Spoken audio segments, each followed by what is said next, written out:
Magandang umaga, kumusta po? Narito po ulit ang update natin para sa lagay ng ating panahon ngayong umaga po ng May 24, 2024 na kung saan sa ngayon ay patuloy pa rin natin na minomonitor ang sama ng panahon na nasa silangang bahagi nga po ng Visayas. Na gaya po na inyong nakikita ay lumalakas na nga po ito habang nagbabanta rin na mas lumalapit pa dito po sa ating kalupaan, kaya patuloy po natin nababantayan kahit palihis ang pinapakita sa forecast ay posible pa rin na bigla itong magbago, kaya atin lamang pong babantayan dahil malaking banta po ito sa ating bansa.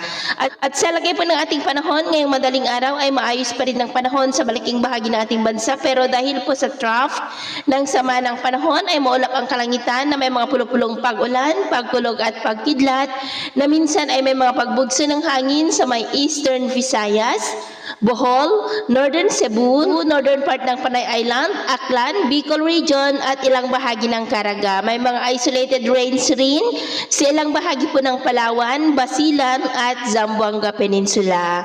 At mamaya po ay sisikat ang araw sa malaking bahagi ng ating bansa, pero dahil sa trough ng sama ng panahon ay maulap ang kalangitan na may mga pulupulong pag-ulan, pagkulog at pagkidlat na may mga pagbugso pa rin ng hangin sa ilang bahagi ng Samar Provinces, Leyte, ilang bahagi ng Caraga, Northern Cebu, Northern Negros, Bicol Region, Southern Quezon, at ilang bahagi ng Palawan. At mamayang hapon po, mas maraming lugar na sa Southern Luzon, Visayas at Mindanao ang makakaranas ng maulap na kalangitan na may mga pulupulong pag-ulan. Kaya mag-ingat po tayo dahil posible pa rin ang mga banta po ng mga pagbaha at pagguho ng lupa. At sa atin naman pong mga baybayin, dahil po sa sama ng panahon sa silangang bahagi ng ating bansa ay iwasan muna natin ang papalaot dyan, lalo na po sa ating mga kababayan na gumagamit ng malilit na bangka para mas makaiwas sa mga sakunang pangkaragatan. So yun po ng latest update natin sa araw na ito.